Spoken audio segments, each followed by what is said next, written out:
नमस्कार किसान दोस्तों, मैं विजय उघड़े वसुंधरा कृषि यंत्र में एक बार फिर आपका स्वागत करता हूं।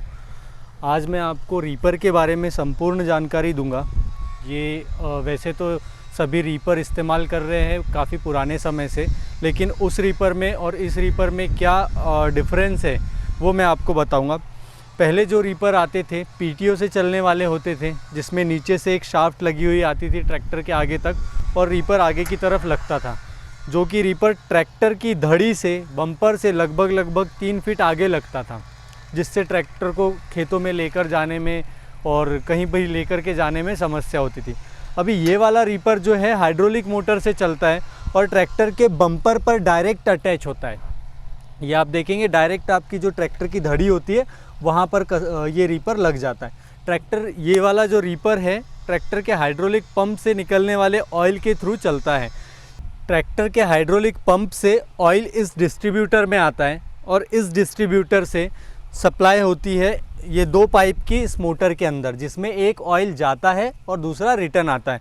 ऐसे ही एक और ये वाला पाइप जो है जैक के अंदर जाता है, जो रीपर को ऊपर और नीचे की तरफ करने में हेल्प करता है।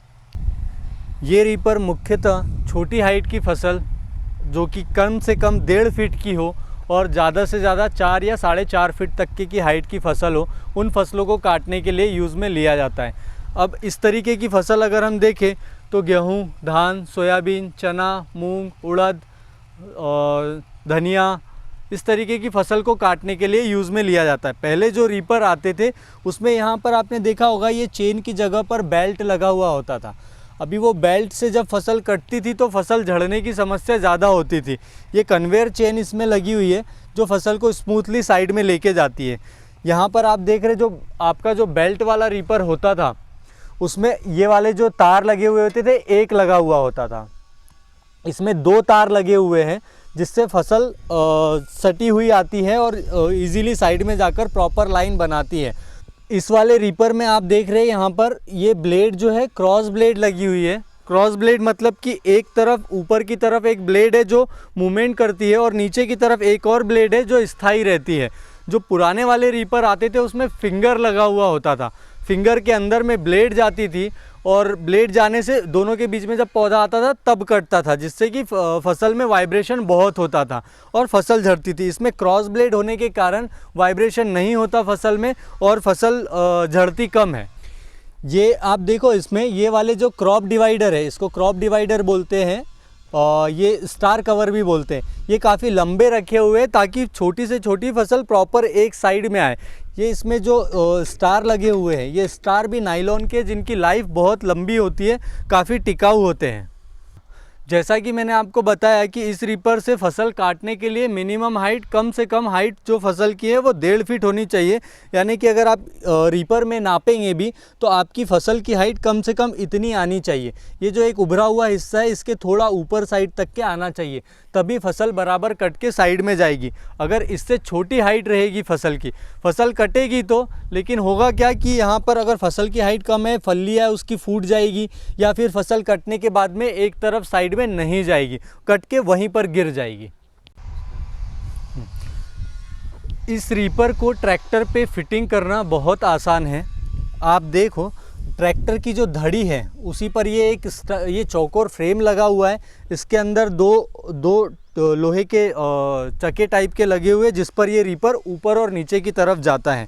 इस रीपर को एक बार ट्रैक्टर पर लगाने के बाद में इसको वापस खोल के रखना बहुत आसान है। ये 4 नट बोल्ट खोल के आप इसको अलग कर सकते हैं। ये दोनों जो ऑयल वाली जो वॉल ये है पाइप, इन दोनों को आप आपस में कनेक्ट कर देंगे तो ये आपका रीपर अलग हो जाएगा और ट्रैक्टर अलग हो जाएगा। फिर आप ट्रैक्टर का कुछ और भी इस्तेमाल कर सकते हैं। इस रीपर में जो हाइड्रोलिक मोटर है, ये जैक है और ये जो डिस्ट्रीब्यूटर है, ये तीनों पार्ट्स की 6 महीने की piece to piece replacement warranty होती है।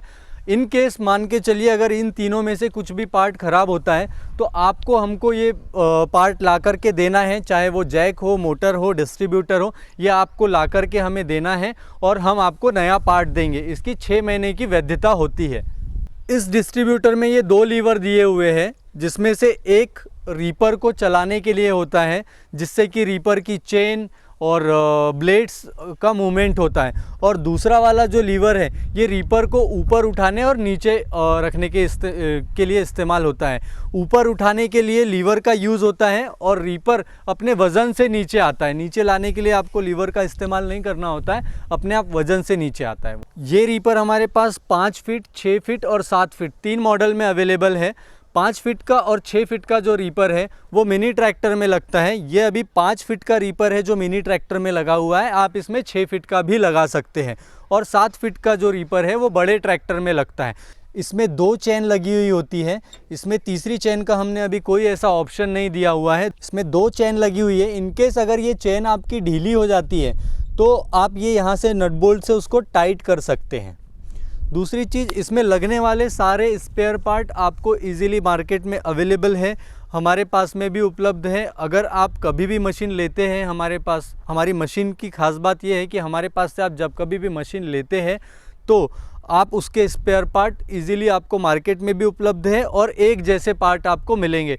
रीपर को चलाने में सबसे बड़ी समस्या क्या होती है कि आज हमने एक रीपर लिया, साल भर बाद हम जब उसके स्पेयर पार्ट देखने जाते हैं तो कोई छोटा स्पेयर पार्ट हमको मिलता है तो कोई बड़ा मिलता है। पर इस रीपर के साथ में आपको ऐसा नहीं मिलेगा, आपको सारे पार्ट अवेलेबल मिलेंगे और एक जैसे ही मिलेंगे। चाहे आप वो आज ले, आज से 2 साल पहले आपने रीपर लिया हुआ है तो भी आपको वो स्पेयर पार्ट आज की डेट में मिल जाएगा उस रीपर के लिए। इस रीपर को चलाने के लिए सबसे मेन है आपके ट्रैक्टर की सर्विसिंग। अगर आपके ट्रैक्टर की प्रॉपर सर्विसिंग नहीं हुई है, आपके ट्रैक्टर का ऑयल आपने काफ़ी समय से नहीं बदला है, फ़िल्टर नहीं बदला है, तो ये रीपर को चलाने में आपको तकलीफ़ होगी। तो आप सभी से मेरा निवेदन है कि जब कभी भी आप इस रीपर का इस्तेमाल करें, मतलब कि जब आपकी फसल काटने का सही समय आए, यानी कि जब हल्की ठंडी फसल हो आपकी, उस समय पर जब आप इस रीपर को यूज़ करने वाले हो तो एक बार ट्रैक्टर की प्रॉपर सर्विस करवा ले। फ़िल्टर भी आप एक बार चेक करवा ले, हो सके तो चेंज ही कर ले।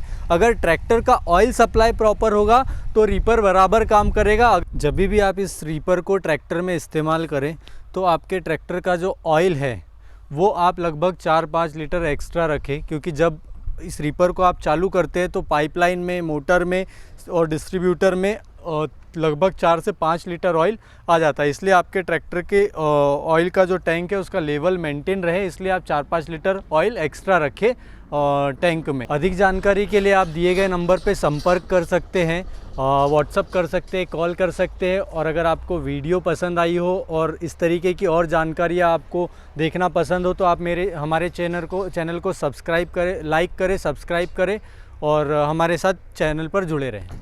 धन्यवाद।